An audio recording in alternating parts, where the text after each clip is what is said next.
देखेंगे। रघुकुल रगे भूषण बंसमणि बंसमणि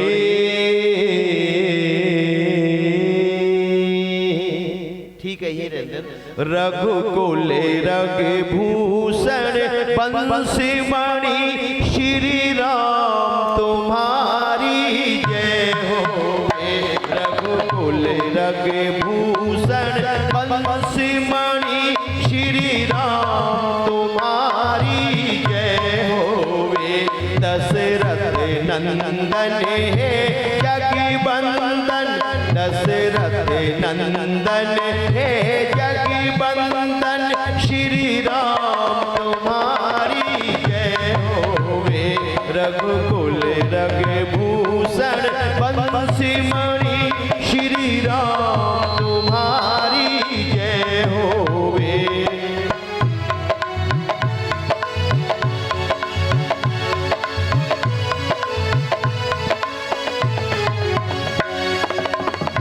ऋषियों को नमन किया तुमने, ऋषियों को नमन किया तुमने, दुष्टों का दमन किया तुमने। तुम गौ वेद के पालक हो, हे राम तुम्हारी जय होवे। दशरथ नंदन हे जगबंदन श्री राम तुम्हारी जय होवे। रघुकुल रगे भूषण बंसमणि श्री राम तुम्हारी जय होवे। दशरथ नंदन हे जगबंदन, दशरथ नंदन हे जगबंदन श्री राम तुम्हारी जय होवे।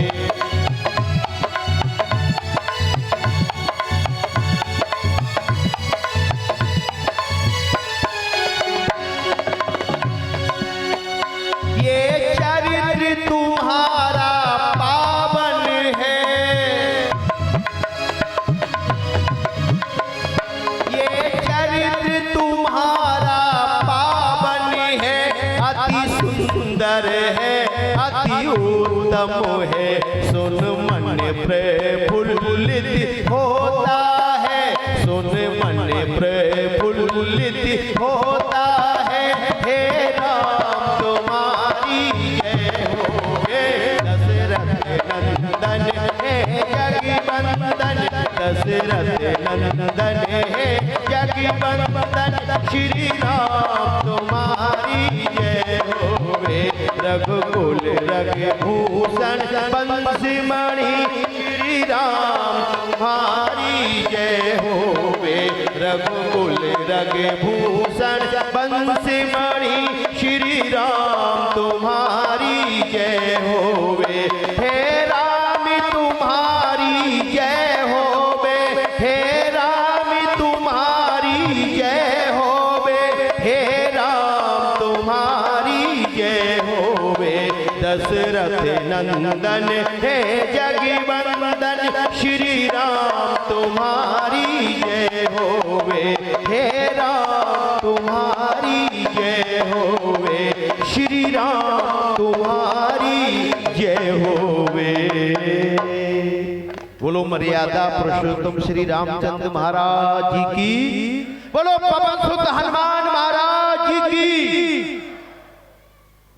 राम हमारे आदर्श है, रामायण में मर्यादाएं हैं, रामायण में अपनापन है, जीवन है, कशिश है, सहृदता है, त्याग है, तपस्या है। लोगों ने रामायण को समझा नहीं। अगर लोग रामायण को समझ लें तो ये मुकदमे चले, इन कचहरियों पे भीड़ हो, भाई भाई का खून बहे, पिता पुत्र में अब शब्दों का विवाद हो, सास बहू में आपस के द्वंद्व चले, पति पत्नी में झगड़े हो। हम राम जी के बारे में समझे नहीं। केवल रामायण को हमने माना, रामायण की नहीं मानी। श्री राम आर्य है और वैदिक धर्मी है, याज्ञिक है, परमात्मा का ध्यान करते हैं, मेडिटेशन करते हैं। मां सीता भगवान का ध्यान करती है। जब लंका के अंदर हनुमान जी गए, ढूंढते रहे, शाम हो गई, देखा नदी के किनारे मां सीता भगवान का ध्यान कर रही है। उनके मानने वाले समय है नहीं, मंदिर में जाते घंटा बजाया, एक बार टन गर्दन ऐसे बाहर हो गए। होगी भक्ति। और एक तो मैंने पूना के अंदर देखा, हनुमान के मंदिर के आगे एक लड़की आई स्कूटी से, और स्कूटी रोक करके और एक उंगली उठा के कहती हाय हनु। ये गई वो गई। मैंने से पूछा मराठे से, मैंने कहा भाई साहब ये क्या था? बोले हिंदू मुसलमान। मैं हिंदू हूं, आर्य हूं। बोले हनुमान जी की भक्ति में, ये भक्ति भी फैशन में आ गई है। खड़े खड़े हाय हनु। कितने वीआईपी बन गए तुम, कहां पहुंच गए हम? बिगती दिवि मुनि आयुष पाई, संध्या करन चले दो भाई।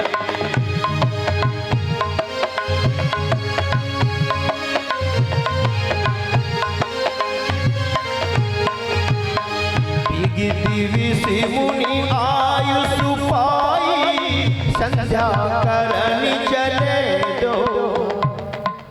विगित दिविस मुनि आयुष पाई, संध्या करन चले दोनों भाई।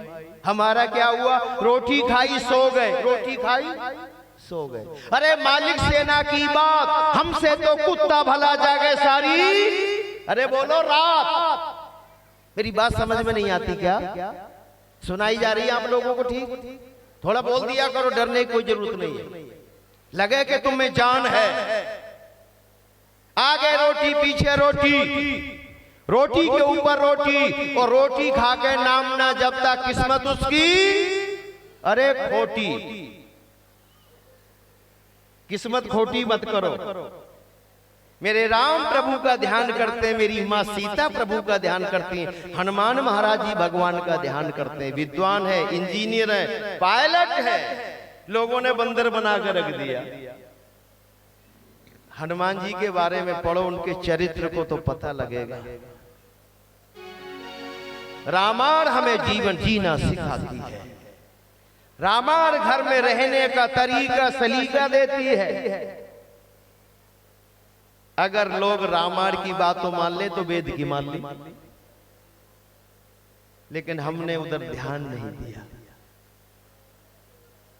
अयोध्या को दुल्हन की तरह सजा दिया गया है। अवध को मंथरा ने कहा, महारानी कैकेयी जी, लगता है कोई बहुत बड़ा महोत्सव है अयोध्या में। आपको पता नहीं? कैकेयी जी ने कहा नहीं। वैसे कैकेयी का नाम कैकेयी नहीं था, वो कैकेयी प्रदेश की थी, है ना? जैसे यहां बिहार शरीफ की बिहार शरीफ वाली, नालंदा वाली, पटना वाली, ऐसे बोल देते ना। वास्तविक नाम बहुत लोगों को पता ही नहीं है। मैंने 1 लाख रुपए का इनाम बोला है, कोई कैकेयी का नाम बताओ। कैकेयी का वास्तविक नाम क्या था? 1 लाख रुपए दूंगा। ये मैंने अवध के पास में बोला था, विधायक सोनू सिंह भैया के यहाँ कथा थी मेरी। बड़ी कोशिश करी, अलग अलग नाम ला रहे, मैंने कहा भैया फेल हो गए, समय निकल गया। मंथरा जाती है, समाचार निकाल कर लाती और कहती है रात तिलक है। किसका? मंथरा ने कहा श्री राम का। कैकेयी हर्षित हो गई कि बात जो सच तेरी, करूंगी ना तेरी, दूंगी तुझे मैं उपहार। खुशियां में बारी तू, बात जो सच तेरी,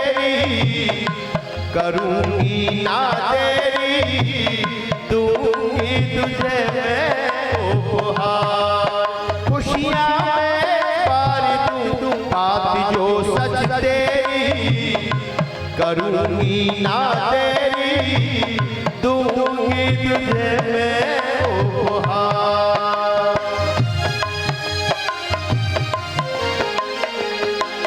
क्या आज पूरी होगी इच्छाएं मन की मेरी, क्या आज पूरी होगी इच्छाएं मन की मेरी।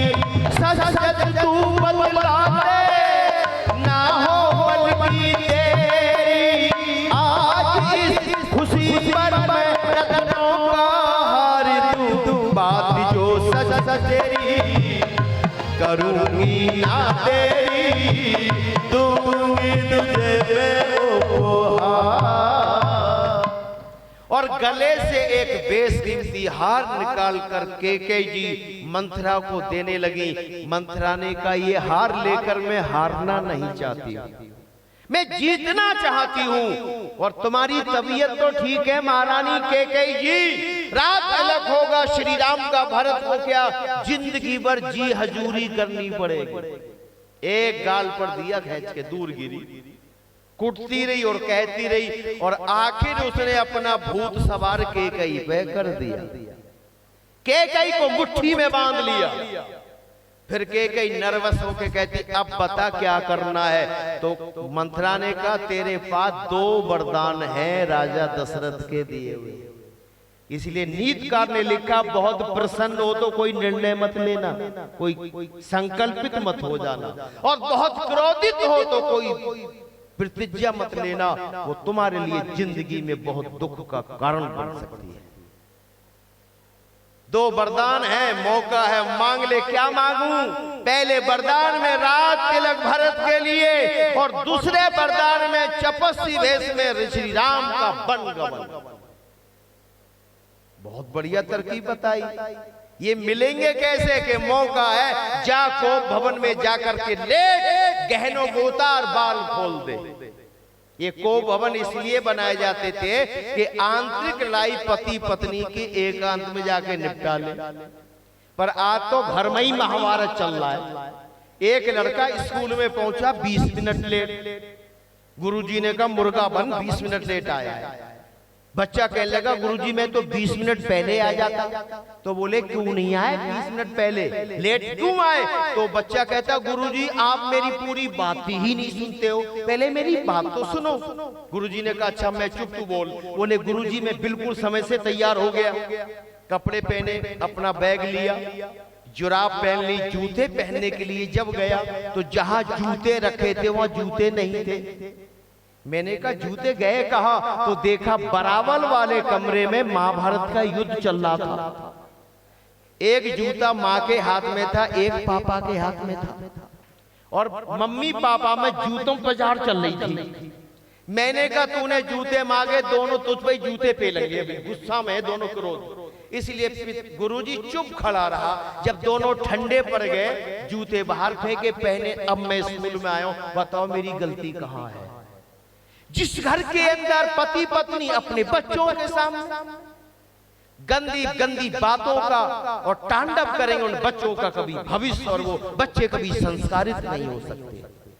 इसलिए ये राजा महाराजा तो कोप भवन बनाते थे अलग, लेकिन आप भी अपने घर में कुछ है तो अलग निपटारा कर लो। और मंथरा ने कहा राजा दशरथ तुम्हें सूचना देंगे जरूर, ऐसा हो ही नहीं सकता कि वो तुम्हें सूचना ना दें। जब सूचना देने के लिए आएंगे तो आप उससे पहले को भवन में होंगी और अपनी बात रख देना। और जो होना था वही हो गया। राजा दशरथ आए, केकई भवन में नहीं, पूछा महारानी केकई जी कहाँ हैं? तो बोले इस रास्ते से जा रही थी। वो रास्ता तो को भवन को जाता था। राजा दशरथ के दिल की धड़कन बढ़ने लगी। डर तो पहले से ही था कहीं कुछ बिगड़ ना जाए। जब को भवन में पहुंचे तो केकई धरा पर लेटी थी। राजा दशरथ ने कहा केकई जी आपकी कोई समस्या? क्योंकि वही आता है जिसकी कोई समस्या है उसका समाधान मैं करूं। केकई ने कहा आपके बस की बात ही नहीं है। कई बार कहा तो राजा दशरथ ने कहा तूने मुझे कोई चौकीदार समझा? बोले हाँ। पत्नी के आगे चाहे कोई डीजीपी हो पुलिस का, और पत्नी के मन में आए कि आज इससे लेकर पानी मंगाकर ही पीना, तो मंगा के पी लेगी, और वो पूरे प्रदेश का पुलिस का मुखिया है, बेचारे को पानी देना ही पड़ेगा अगर उसके साथ रहना है। तुम दरोगा हो, इंस्पेक्टर हो, कोतवाल हो, जज हो, कोई हो, चाहे कितने बड़े तुर्रमसा हो, और पत्नी के आगे मैंने सब ढीले होते देखे। है ऐसा रिश्ता? कैकेयी ने कहा बहुत बड़े आप राजा। अब राजा दशरथ में जोश आने लगा। राजा दशरथ ने कहा कैकेयी तेरे सामने राजा दशरथ खड़ा है, बोलो तुम्हारी क्या प्रॉब्लम है? कैकेयी ने कहा बता दूंगी पर तुम समाधान नहीं कर पाओगे। तो राजा दशरथ ने कहा कैकेयी हम रघुवंशी हैं, हम जो कहते हैं वही करते, हमारे वंश की परंपरा है। वो क्या के रघुकुल रीति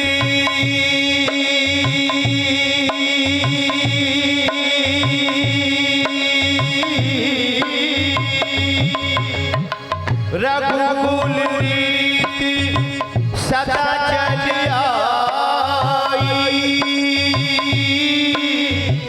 प्राण जय पर बचनी न जाई। ओ भजो प्यारे ओ भजो,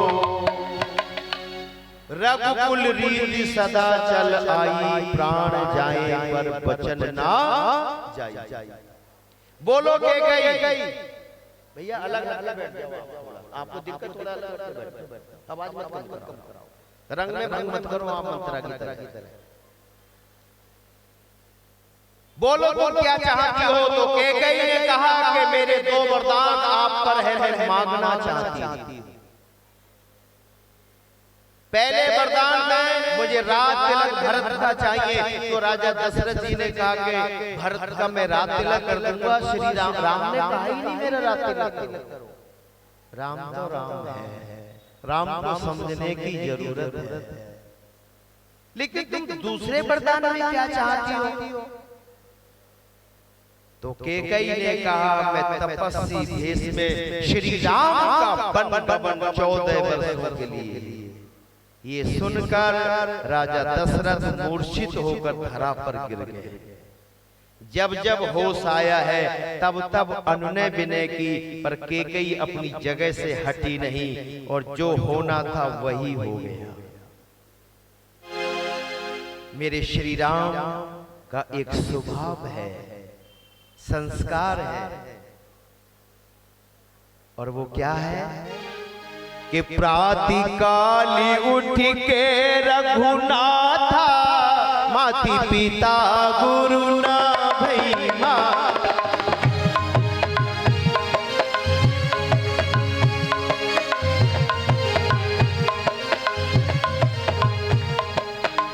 प्रातःकाल उठ के रघुनाथा, और मात पिता गुरु नावई माथा। बड़ों की सेवा के 4 फल आयु विद्या यश और बल। ये हमारे घरों में परंपराएं हैं नहीं है। हमने श्री राम को तो माना, पर श्री राम की मान लेते तो हम अपने घर में बड़ों को नमन करते, और 4 चीजें प्राप्त करते। वो कहीं दुकान पर नहीं मिलती हैं, वो नमन करने पर ही मिलती है। पिताजी कक्ष में नहीं, धीरे धीरे ये श्री राम वही आगे जहाँ आना था कोप भवन में। माँ गेट पर खड़ी माँ को नमन किया, पिताजी अंदर धरा पर पड़े थे उनको नमन किया, कोई उत्तर नहीं आया। श्री राम ने कैकेयी माँ से कहा माँ हमसे कोई अनैतिक कार्य हो गया, पिताजी ने आज आशीर्वाद नहीं दिया। तो कैकेयी ने कहा आपके पिताजी को मोह सता रहा है, आपके पिताजी को भय सता रहा है। किस बात का? कि वो तुम्हें अपने से दूर करना नहीं चाहते, और दूसरा डर है कि राम आज्ञा का उल्लंघन ना कर दे, युवा है। श्री राम ने कहा ऐसा क्या है, मुझे समझ में नहीं आया माँ, मैं पिता से कहाँ अलग रहता हूँ, मैं तो हमेशा उनके सानिध्य में रहता हूँ। तो कैकेयी ने कहा राम तुमको अभी कुछ पता नहीं है, मैंने तुम्हारे लिए 14 वर्षों का वनवास मांगा है तपस्वी वेश में, और आप अपने पिता के आज्ञाकारी पुत्र हैं, तो जितनी जल्दी हो यहाँ से प्रस्थान करो जंगल की ओर। रथ तैयार है और रथ के सारथी सुमंत जी हैं, कपड़े भी तैयार हैं, इन कपड़ों को वस्त्रों को उतारना पड़ेगा और वो पीतांबर वस्त्रों को धारण करना पड़ेगा। श्री राम ने कहा मेरे पिताजी कहे मैं हलाहल भी सकता हूं, पिताजी कहे मैं अग्नि में प्रवेश कर सकता हूं। ये पिताजी ने कैसे सोच लिया कि मैं उनकी आज्ञा का पालन नहीं करूंगा? क्या राम इस योग नहीं रहा? मैं मां इसी वक्त में वन के लिए जा रहा हूं। उन राशि वस्त्रों को उतार दिया, जो वस्त्र तैयार कराए गए थे उन्हें मेरे राम ने धारण कर लिया। पिता को नमन किया, मां को नमन किया, रथ तैयार है। बनवासी जा रहे रघुवंश के दुलारे,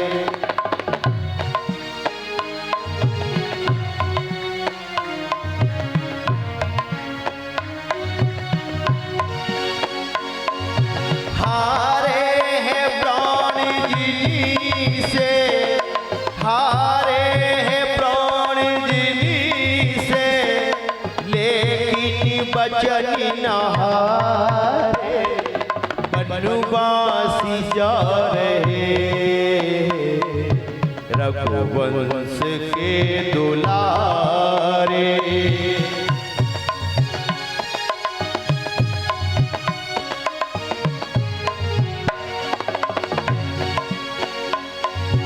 जननी अजन्मी भूमि हिम्मत से काम लेना, 14 वर्ष है गम की इस दिल को थाम लेना, दिल को थाम लेना, लौटेंगे दिन खुशी के साथ जो गुजारे। हारे हैं प्राण से, लेकिन बचन न हारे। बनवासी जा रहे रघुवंश के दुलारे,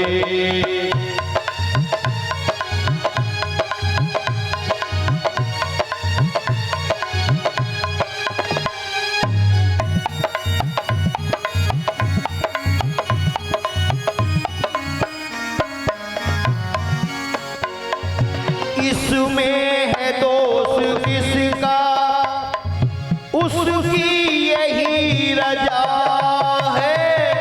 इसमें है दोष किसका, उसकी यही रजा है। होकर वही रहा है, तकदीर में लिखा है, तकदीर में लिखा है। पथ की कबूतरे, पथ की कबूतरे, होने को कौन डारे। हारे हैं प्राण जी से, लेकिन बचन न हारे। बनवासी जा रहे रघुवंश के दुलारे।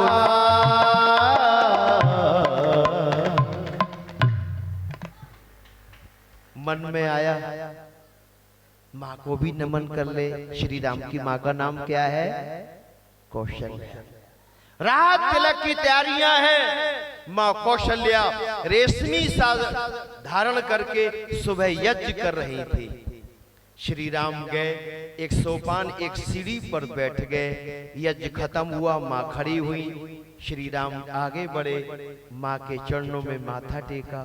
माँ ने नीचे से ऊपर तक देखकर कहा, राम ये लिबास, ये कपड़े तुमने आज क्यों धारण किए हैं? आपका राज तिलक होना है, अयोध्या का राज मिलना है।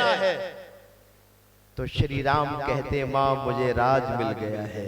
कहाँ का मिल गया? इसके अतिरिक्त भी और भी कोई राज्य है, मेरे श्री राम ने कहा है। किसने दिया? माँ कैकेयी ने दिया है और वन का राज दिया है। आबादी के पातीले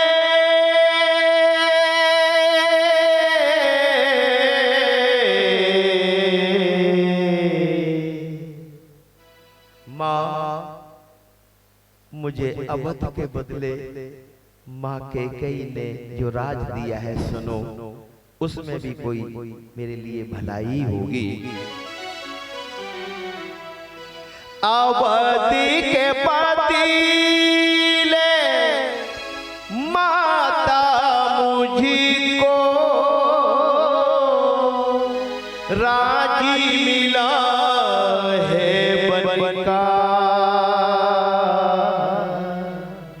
राजी मिला है बन का।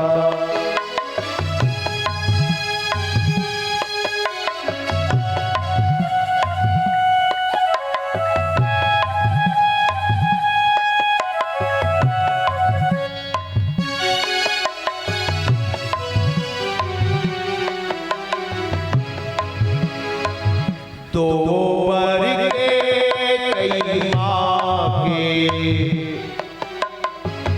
दो वर के कई माँ के, चाहिए थे पूजी पिता परे। आज उन्हें मांगा है माँ ने, आज उन्हें